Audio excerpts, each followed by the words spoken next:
अगर तुम्हें भी लगता है कि अनंत अंबानी की रिलायंस ग्रीन और सोलर एनर्जी में कोई सच्चाई नहीं है तो ये कहानी सुनो।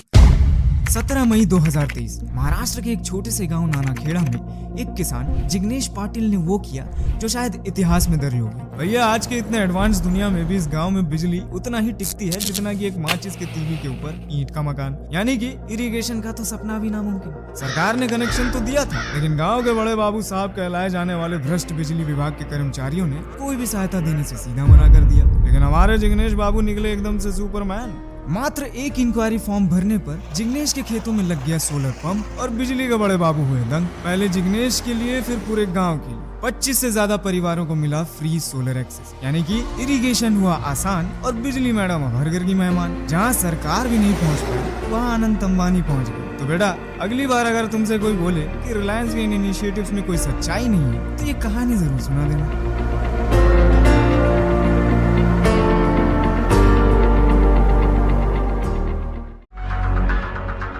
अगर तुम्हें भी लगता है कि अनंत अंबानी की रिलायंस ग्रीन और सोलर एनर्जी में कोई सच्चाई नहीं है तो ये कहानी सुनो।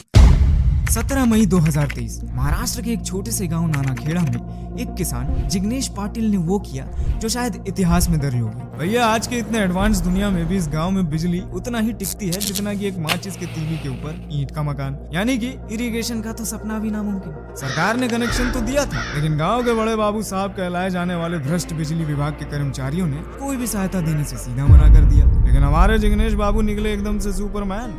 मात्र एक इंक्वायरी फॉर्म भरने पर जिग्नेश के खेतों में लग गया सोलर पंप और बिजली के बड़े बाबू हुए दंग। पहले जिग्नेश के लिए फिर पूरे गांव के लिए 25 से ज्यादा परिवारों को मिला फ्री सोलर एक्सेस, यानी कि इरिगेशन हुआ आसान और बिजली मैडम हर घर की मेहमान। जहां सरकार भी नहीं पहुंच पाई वहां अनंत अंबानी पहुंच गए। तो बेटा अगली बार अगर तुमसे कोई बोले कि रिलायंस के इन इनिशिएटिव्स में कोई सच्चाई नहीं है तो ये कहानी जरूर सुना देना।